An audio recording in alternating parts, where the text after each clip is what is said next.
Hi, welcome to the exercise of the month. We're looking at bench press, really common exercise but still done wrongly in many instances. So we're going to go through how to get the most out of it. Glenn's going to firstly show you the grip that we want for bench press. Most people go really wide. That's not the width we want. We want to go closer than that. So it should be about shoulder width or just outside shoulder width. Most people go much too wide. That's not close grip, that's just normal grip.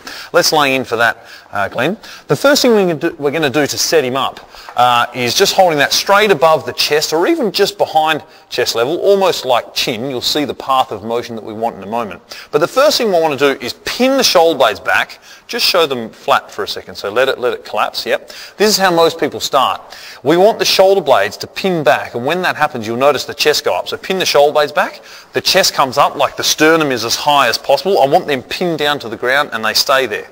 You'll also notice there's a slight lumbar arch. And your natural lumbar arch, that's what you also want. You don't want that collapsing. From here, you'll notice the path of motion that we want for bench press, and this is probably the most important thing. Have a look at this pole. This is a straight line to gravity. If Glenn lowers this bar down onto the chest, you'll see that where it lands wasn't a straight line to gravity. It's now slightly in front. You'll also notice that if this is now a straight line to gravity, where the bar is, his elbow is slightly in front again.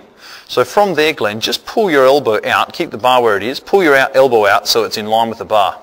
Now both the bar and Glenn's elbows are in line, and this isn't what we want. This is quite a weak motion, so press up and go back down, keeping elbow in line, so flare the elbow out, even more. That's where most people have it. They have the elbow flared out under the bar, pressing up, and that's not as the strong motion. What we want, if this is the bar straight line to gravity, lowering it down to the chest, around about nipple level it'll hit. You notice that the bar is ever so slightly in front and the elbow is ever so slightly in front still.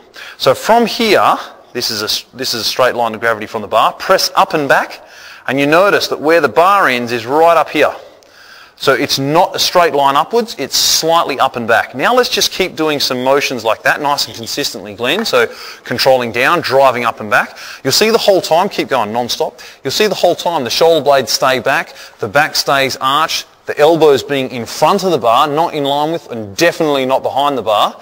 And that pressing up and back, that slight motion up and back, is the strongest motion for bench press to turn on the maximum muscle groups, not necessarily isolating chest, talking about overall strength development and getting maximum usage out of the chest and also deltoids, triceps, etc. So holding at the top, that's our bench press, folks. Get the right grip, get the right setup with shoulder blades, lumbar arch, and get that right path of motion for maximum benefit in the bench press. Good luck.